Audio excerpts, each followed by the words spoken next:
Okay, hey guys. So today we're going to talk about commas again, but we're going to talk about commas with introductory clauses or phrases in a sentence. So remember, a comma is that little mark that you can put after something to create a pause. So an introductory phrase or a clause can kind of give you information that might help you better understand the sentence. So you could say, "We will visit the museum." But you can put in something like an introductory clause, like later in the day, we will visit the museum. So the introductory clause or phrase gives you just a little bit more information to make the sentence a little more understandable. So we're going to figure out where we can break these sentences into two parts to make it a little bit easier. I'll do the first two with you, and then I'll do number 6, and then 3, 4, 5, and 7 will be all up to you. So let's read our information in the box. Commas are used to set off introductory clauses or phrases in a sentence. So it's meant to kind of pull them apart to create that pause. Later in the day, comma.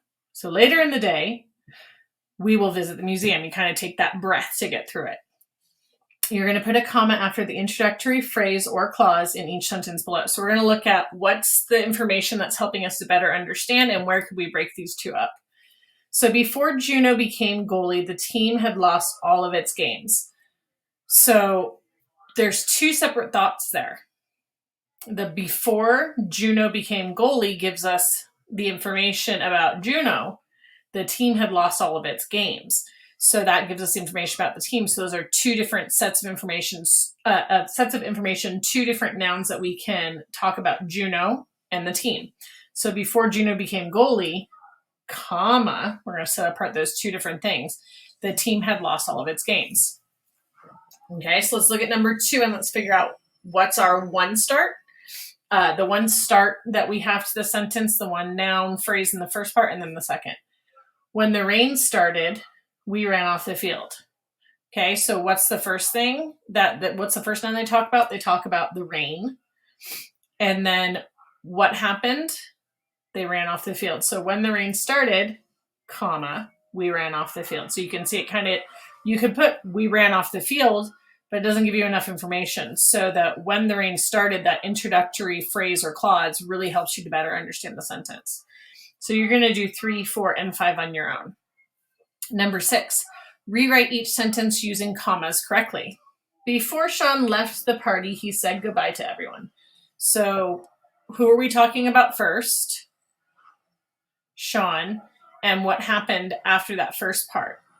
He said goodbye to everyone. When? Before he left the party. So before he left the party, he said goodbye to everyone. So let's rewrite our sentence, not forgetting our comma. Before Sean left the party, he said, and I ran out of space, so I'm going to go down here. Goodbye. Shouldn't have any mistakes in here because I'm copying right off of this. To everyone. Period. Okay. So here's our two. Before he left the party, and that one can't stand on its own. Before he left the party, it's not a complete sentence. Before he left the party, he said goodbye to everyone. But if we got rid of that introductory clause, he said goodbye to everyone, it could stand by itself, but this gives us more information for what we need. So you guys are going to add the comma in here to find out where the introductory clause or phrase is versus the rest of the sentence. So good luck with that. You guys will do awesome, and I'll talk to you later. Bye.